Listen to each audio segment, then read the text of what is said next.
Blessings to you today. It's Sunday, it's tea time. I didn't do a show this morning, but I'm doing one today, this afternoon. Anyway, we've had some good topics this week. I am excited. There's my sister and Mary Ann. Get on in here, folks. Let me get my back cushion all straightened out. Anyway, I have my cup of tea. Let's see what cup I've got. My baby Jesus cup today. And I have been, I finished my book from Saint Teresa. Well, Therese, I think is the way it's, of Lisieux. And finished that book, and it was just had a beautiful ending. I loved it. And it's all about love. It's all about love and showing love to others. And what a beautiful way to spend a Sunday is sharing your love with others.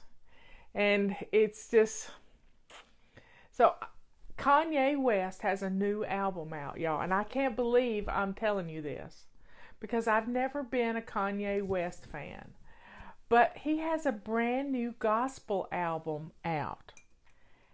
And I downloaded it today. And it's really good. I have eclectic music taste. But Kanye is going to bring a lot of souls to Jesus. He is with this music. He is. And I am so proud of him. Especially when he was converted not too long ago. And it's just, it's never too late to love the Lord and to commit your life to Him. So if you get a chance to hear his album, do it, because it's really good.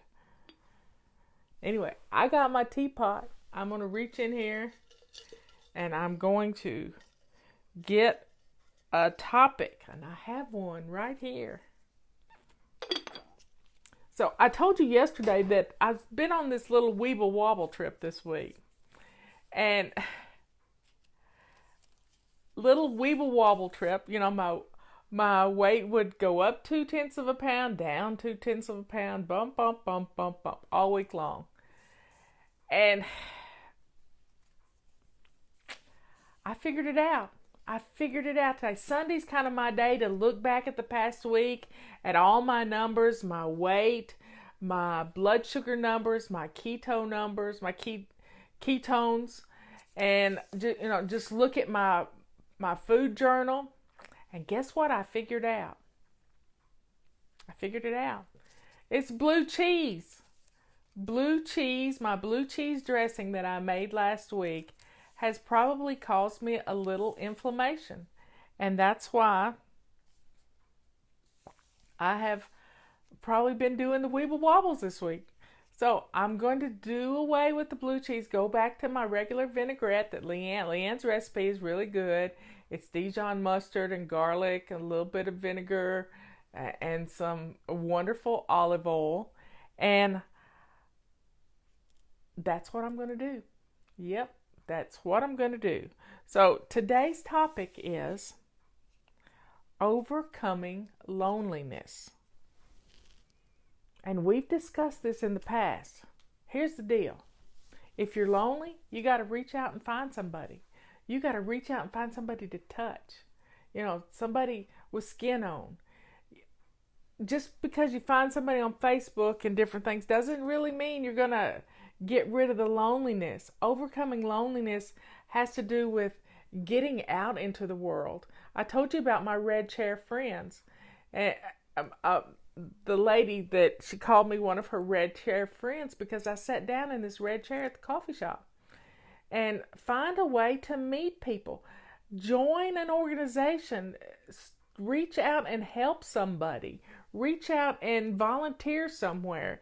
Meals on Wheels, different things. There's stuff you can do to get out of your loneliness. All you got to do is just get up and get out of your chair and volunteer somewhere. And if you keep it simple and not be volunteering everywhere, you can do one thing, like one day a week. It's going to get you out of your pity party. Yep, pity party. So we've got to learn to get out of ourselves and step out and help somebody else. This is the one thing after rereading St. Teresa's book, I realized that you have to do everything in love. Love. So I'm talking to Ben today, and he said, Aunt Marla, I can't carry all my stuff out the door. He said, so I just want to give it all away to people that don't have anything. I said, go ahead, Ben. Go ahead. Bless somebody else with your things. Bring your Bible and, and your personal correspondence with fly babies and the things you want to keep, and your clothes. Just put it all in a bag and bring it.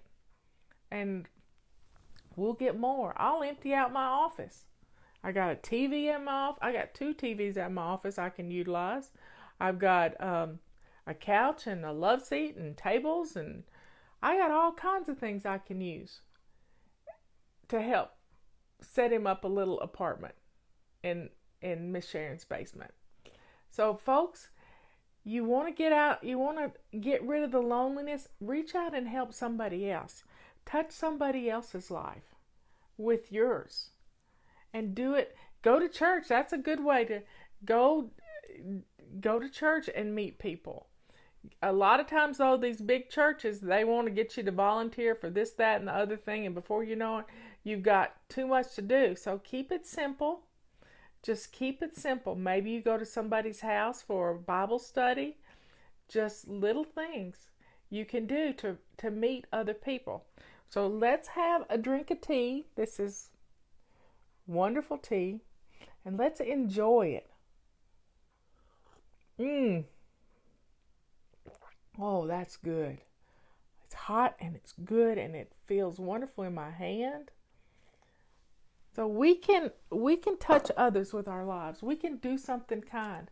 We can read to first graders. We can read to kindergarten kids. There's a lot of things. We can go volunteer at the library to meet people. You can do a lot of stuff to help others if you'll just step out of yourself, get out of your clutter, and do something. It's just that simple. Overcoming loneliness is all about getting out of your house. Yep, getting out of your house. And when you get your house in order, it's no longer pulling you back, keeping you from doing something to help another person. So we have to do this.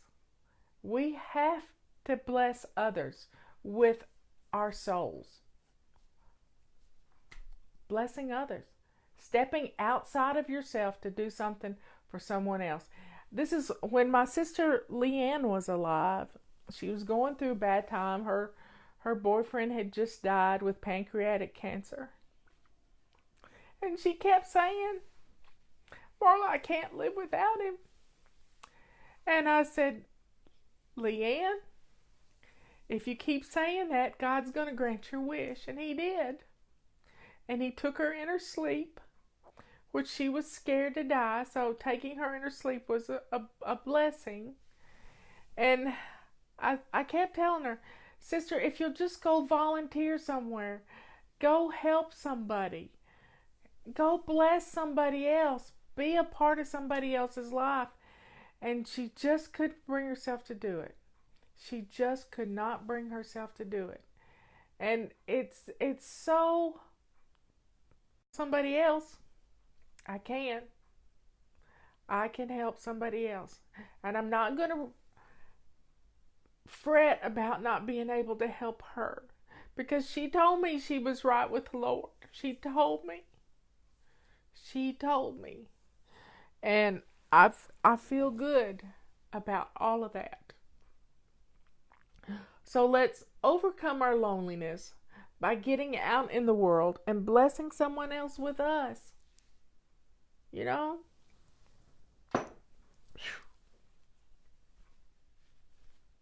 They make good hankies too.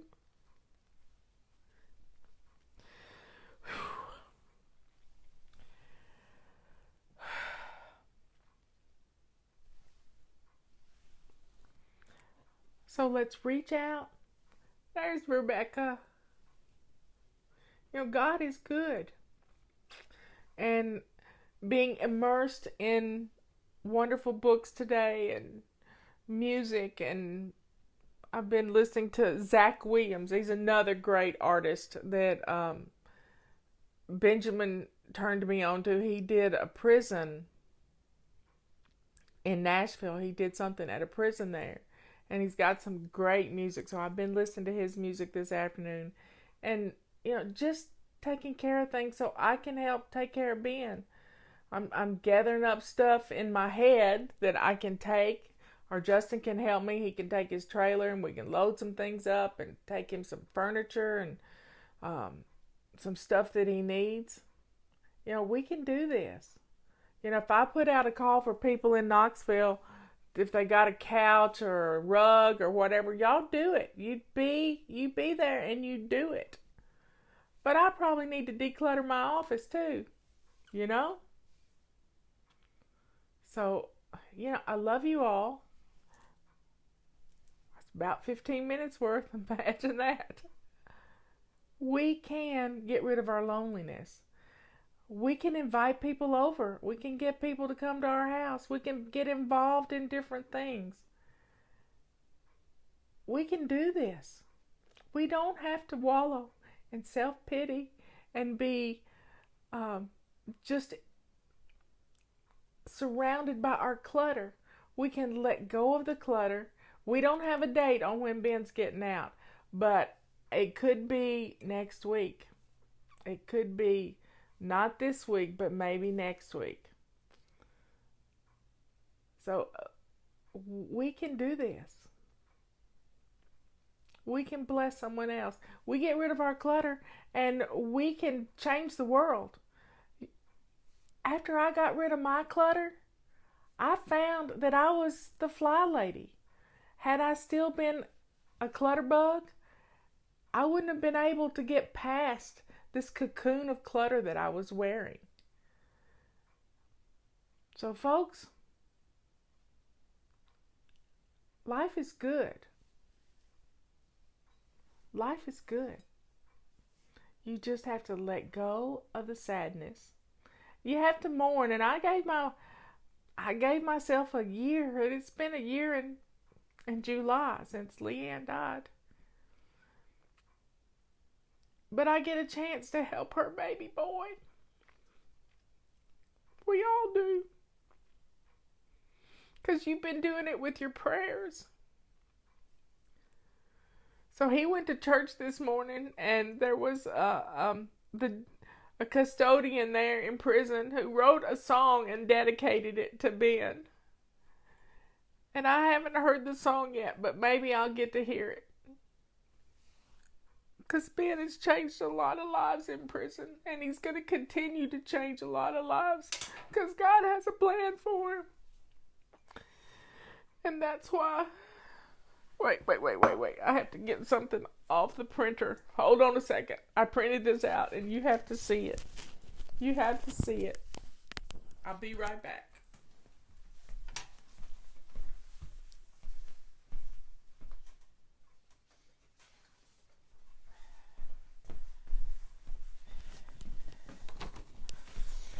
Okay, let me get my microphone back on. I made this morning when I was thinking about something Ben would need for his walls. And it's John 11:4. And this is the verse I heard yesterday in the book that I was reading about Saint Therese of Lisieux. But when Jesus heard it, he said, "The illness does not lead to death. It is for the glory of God, so that the Son of God can be glorified through it." How beautiful is that? I'm going to put this in a frame. I already told him about it. I'm going to put it in a frame, and it'll be the first thing we hang on his wall. Yep.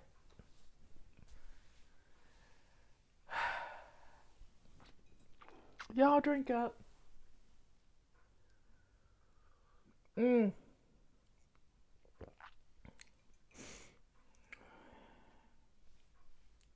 Here's to you for helping me.